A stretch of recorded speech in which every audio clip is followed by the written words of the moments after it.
Buenas tardes, continuamos con un nuevo video, con un nuevo tema. Recuerdan los videos anteriores, estábamos hablando especialmente del tema del flujo de los programas. O sea, los programas, además de hacer operaciones, cálculos, necesitan tener una forma de mover toda su lógica y poder ir por un lugar o por otro de acuerdo a ciertas condiciones. Habíamos dicho que esto se basa en preguntas. Es decir, una pregunta que va a tener dos resultados, o verdadero o falso. Si la pregunta retorna verdadero, voy a hacer una cosa, y si la pregunta retorna falso, voy a hacer otra cosa. Ahora vamos a ver algunas estructuras un poco más en detalle para ver cómo se van evaluando y qué cosas se pueden hacer con estas estructuras de flujo. Bien, tenemos la parte 2 de los flujos. Estas estructuras ya las vimos un poco el video pasado, vamos a darle un poco más de profundidad. Acá la tengo en inglés: if, else, else if. Esas dos pertenecen a una misma estructura, que una es que tiene dos acciones y la otra puede tener más de tres o más acciones. Y después tenemos el switch, que es una estructura que sirve para seleccionar entre muchas opciones, ¿sí? Acá tenemos la si o el if más simple. Fíjense a la izquierda de la presentación como el diagrama de flujo tiene un rombo que dice condición. Ese rombo sirve para evaluar una condición. Y ese rombo tiene dos salidas. Una entrada por arriba y una salida por la derecha, que es falso, o una salida por abajo, que es verdadero. ¿Qué significa? Que si esa condición se evalúa verdadero, pasa a realizar la acción. Ahora, si esa condición se evalúa en falso, esa acción nunca se va a realizar. ¿Sí? Fíjense abajo el pseudocódigo que dice que si la condición, entonces se hace la acción. Y fíjese que hay un fin sí para poder hacer una estructura cerrada y que el código tenga sentido. ¿Sí? A la derecha vemos la forma de hacerlo, pero con el otro tipo eh, de notación. ¿Sí? Ahora podemos tener otra variante que habíamos dicho que era el si no. O sea que podemos hacer una acción si la condición da verdadero, y si la condición no da verdadero, va a dar falso, podemos hacer otra acción. Pero todo dentro de la misma estructura del sí. Fíjense acá el pseudocódigo abajo a la izquierda tiene las tres sentencias: sí, entonces, si no y fin sí. En inglés es if, then, else, and if. O sea que yo puedo encerrar en esta estructura dos acciones. Una acción que se hace por si la condición es verdadera y otra acción por si la condición es falsa. Para compararlo con lo anterior, teníamos solamente, hacíamos algo si era verdadera. Si no era verdadero no hacíamos nada. Acá no, acá podemos hacer algo si es verdadero y también podemos hacer algo si es falso. Y todo queda dentro de esta estructura. A la derecha, nuevamente tenemos la otra forma de escribirlo, de anotarlo y de hacerlo con gráficos. Y tenemos la sentencia switch, el selector. Esto sirve para cuando, por ejemplo, tenemos que decir, hacer una acción de acuerdo, por ejemplo, a un día de la semana. Si es lunes hacemos esto, si es martes hacemos lo otro, si es miércoles hacemos lo otro. Podríamos hacer un if, uno arriba del otro, ¿sí? O esta es otra forma de hacerlo. Es según sea expresión, dice acá arriba, y entonces ponemos E1, E2, E sub n. O sea, podemos poner muchas condiciones así en forma vertical y nos ayuda a escribir un poco más rápido y no poner un if por cada selección, ¿sí? Acá hay varias formas de escribirlo, pero básicamente tenemos un según arriba y un fin según abajo. Y después lo que se evalúa es la expresión. En este caso, fíjense arriba, la E. Entonces, si la E vale E1, hacemos la acción S1, S1, S1, 2. Si la expresión E vale E2, podemos hacer S1A, S21, S22 y así sucesivamente. O sea, vamos comparando la expresión E mayúscula con el valor E1, después con el valor E2, después con otros valores que podamos tener. Si esa comparación es verdadera, o sea, si la condición se cumple que es verdadero, se compara el valor de E con E1, E2, se hace la acción correspondiente. Y al final podemos tener un si no, o sea, si el valor de E no va con ninguna de las condiciones que hemos listado, podemos tener una acción, además, si no se cumple ninguna, que va en el si no. ¿Sí? Seguimos. Esta es una estructura muy usada que sirve para repetir. Ya vimos algo en el video anterior, acá lo vemos un poquito más en detalle. Básicamente tenemos una variable que va a oficiar de contador. Y ese contador me va a servir para ver cuántas veces tengo que repetir la acción. O sea, si no pongo ninguna lógica adicional, esto es un lazo cerrado que va a contar, por ejemplo, de 1, como tenemos acá el ejemplo abajo a la izquierda, hasta 50. Fíjense que va de 1 hasta que L, que es el contador en este caso, es menor o igual a 50. Entonces, ¿cómo es el flujo?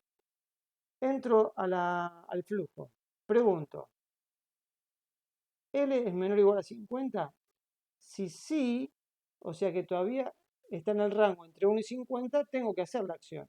Entonces hago el proceso. ¿Y qué hago después? Se incrementa en 1 el contador. Entonces que L va a valer 2. Y así sucesivamente se va incrementando el contador hasta que llega a 50.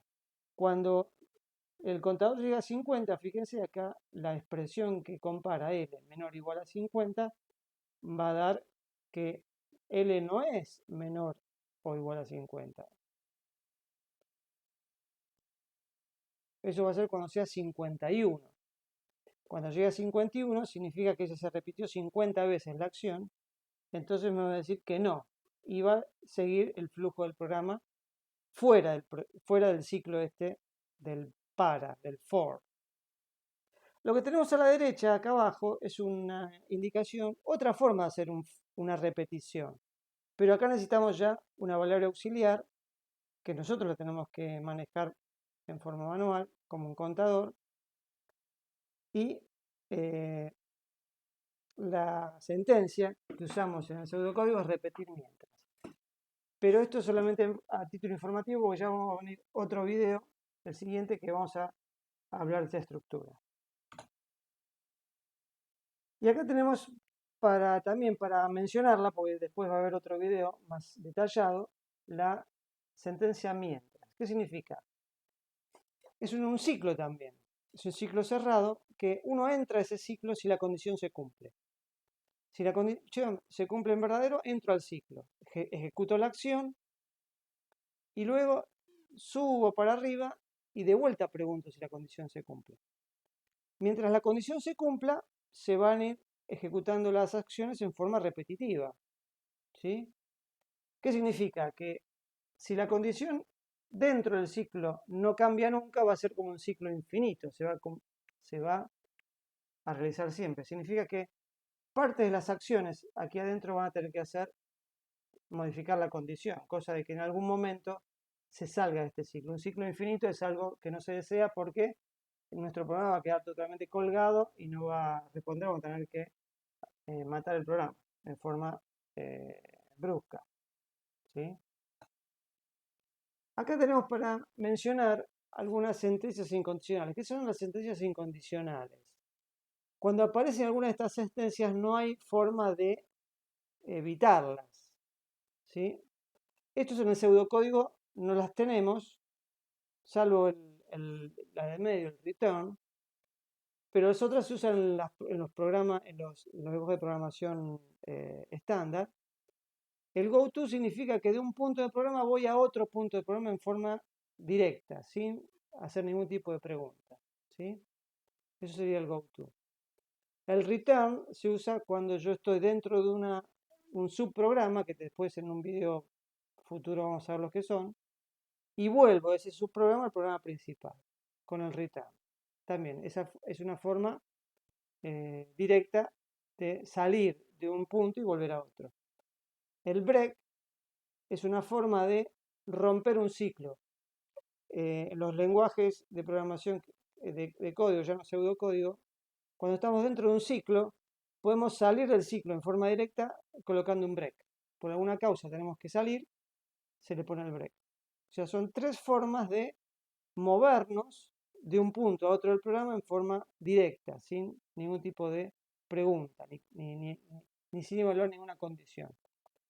El if, el para, el mientras, siempre evalúan una condición para estar dentro del ciclo. Estas llamadas no evalúan nada.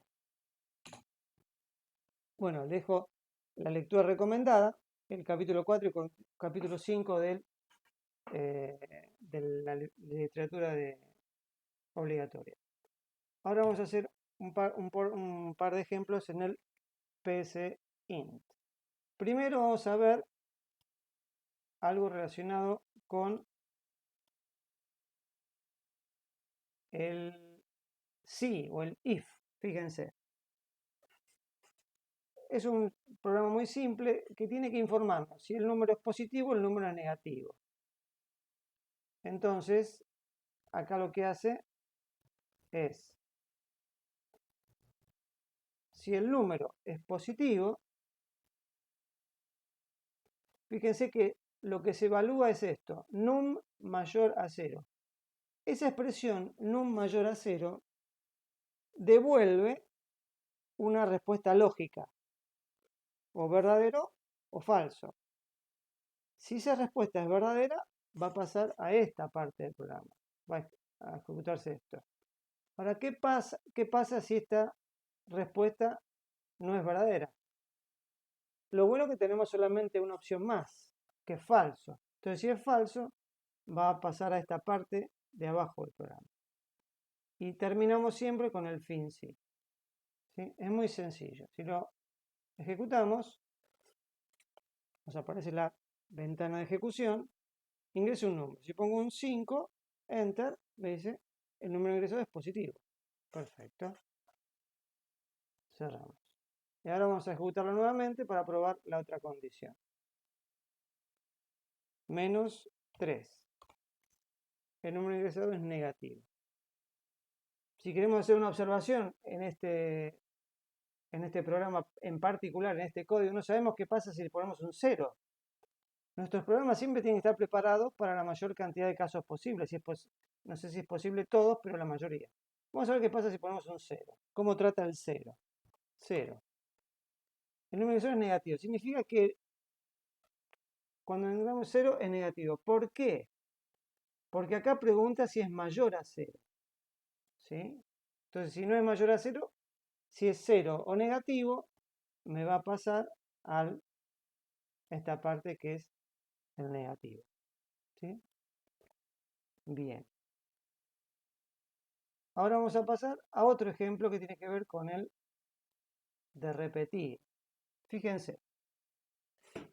Este es un pequeño programa, lo que hace es una sumatoria entre dos números. Se ingresa un número inicial, un número final, y lo que hace es sumar de principio a fin, uno tras otro, todo el interior.